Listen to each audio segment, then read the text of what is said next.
गोदान मुंशी प्रेमचंद की एक महत्वपूर्ण और प्रसिद्ध कहानी है जो भारतीय किसान के जीवन, उसकी कठिनाइयों और समाज की जटिलताओं को दर्शाती है।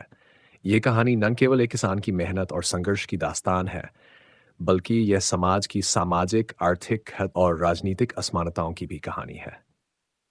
भूमिका मुंशी प्रेमचंद ने अपने समय की सामाजिक और आर्थिक असमानताओं को उजागर करने के लिए गोदान का निर्माण किया। यह कहानी भारतीय गांवों के जीवन, किसानों की कठिनाइयों और उनकी मानवीय भावनाओं का एक अद्वितीय चित्रण है। कहानी का मुख्य पात्र होरी महतो एक साधारण किसान है, जिसका जीवन उसकी मेहनत, संघर्ष, ताप और सपनों के इर्द गिर्द घूमता है। कहानी का विस्तृत सारांश। कहानी की शुरुआत होरी महतो के जीवन से होती है, जो एक छोटे से गांव में अपने परिवार के साथ रहता है। होरी की पारिवारिक स्थिति बहुत खराब है। उसके पास न तो पर्याप्त खेत है और न ही पैसे। वह अपने छोटे से खेत पर काम करता है, लेकिन उसकी आय इतनी कम होती है कि वह अपनी पत्नी धनिया और दो बच्चों के लिए पर्याप्त भोजन नहीं जुटा पाता। धनिया, होरी की पत्नी, एक मजबूत और समझदार महिला है। वह होरी के सपनों को समझती है और उसकी कठिनाइयों में हमेशा उसके साथ रहती है, लेकिन वह भी अपने पति की कठिनाइयों को लेकर चिंतित है। दोनों पति पत्नी मिलकर परिवार को चलाने की कोशिश करते हैं, लेकिन जीवन की चुनौतियां उनके सामने लगातार आती हैं। एक दिन होरी अपने पड़ोसी से सुनता है कि गाय रखने से उसकी आर्थिक स्थिति में सुधार आ सकता है। गाय न केवल दूध देने वाली होती है, बल्कि ये एक प्रकार का सम्मान और सामाजिक पहचान भी देती है।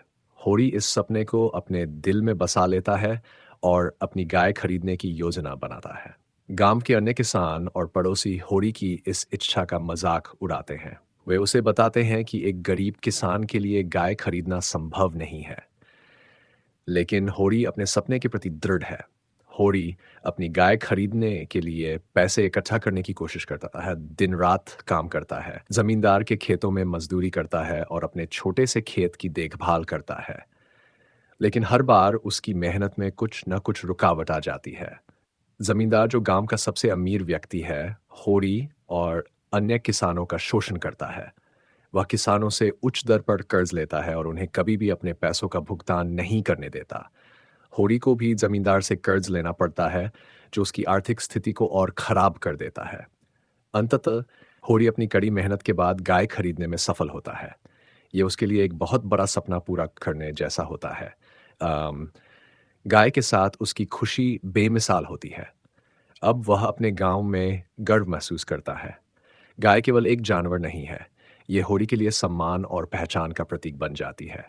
अपने में पड़ोसियों के बीच एक अलग स्थान बना लेता है।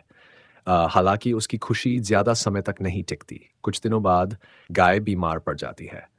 होरी गाय की देखभाल के लिए हर संभव प्रयास करता है, लेकिन उसकी आर्थिक स्थिति इतनी खराब होती है कि वह गाय के इलाज के लिए डॉक्टर नहीं बुला पाता। धनिया, होरी की पत्नी, गाय की बीमारी को लेकर चिंतित है। वह होरी से कहती है कि उन्हें गाय के इलाज के लिए पैसे जुटाने चाहिए, लेकिन होरी के पास कोई विकल्प नहीं होता। गाय की स्थिति दिन ब दिन खराब होती जाती है और अंततः वह मर जाती है।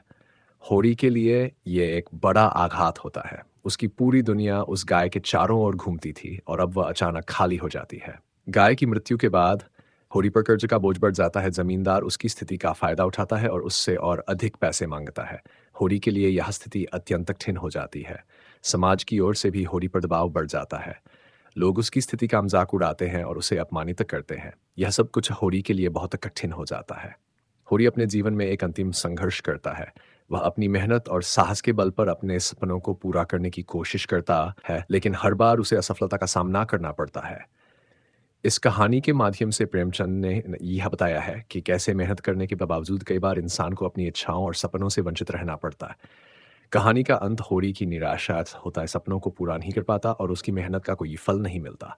ये अंत हमें सोचने पर मजबूर करता है कि मेहनत और संघर्ष के बावजूद कई बार हमारी इच्छाएं गोदान केवल एक कहानी नहीं, बल्कि ये एक पाठ है जो हमें सोचने पर मजबूर करता है। प्रेमचंद ने इस कहानी के माध्यम से हमें ये दिखाया है कि हमारे सपने और इच्छाएं कितनी भी मजबूत क्यों न हो, कई बार परिस्थितियां हमें उन्हें पूरा करने से रोक देती हैं। अम, ये कहानी आज भी उतनी ही प्रासंगिक है जितनी कि प्रेमचंद के समय में थी।